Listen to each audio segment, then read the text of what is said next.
And thank you. Well, new this morning, you may have noticed the billboards around town. Metro right now trying to hire hundreds of new officers. But despite what you may have heard, the officers aren't for the new Raiders stadium. They're for you. Marissa Keniston is live from the Strip with more on why there's been a big misconception.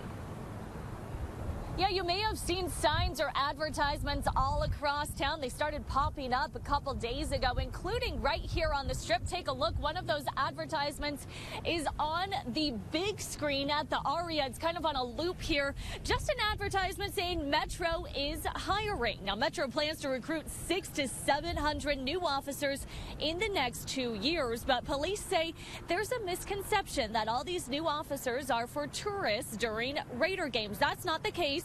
These officers are for the community, but here's where it gets tricky. The funding for the new officers was approved the same time the stadium tax was approved. So that's where the misconception lies. The new officers are being funded through a slight increase in county-wide sales tax. That's not the same as the hotel room tax increase that's funding the stadium. Police say they needed these officers whether or not the Raiders were moving to town. Now with new funding, we're able to start hiring officers now that we lost back during those years. Now, obviously, 600 to 700 new police officers is a huge number. I'll tell you how Metro is planning to recruit all those officers coming up later in the newscast. Marissa Keniston, 13 Action News. Marissa,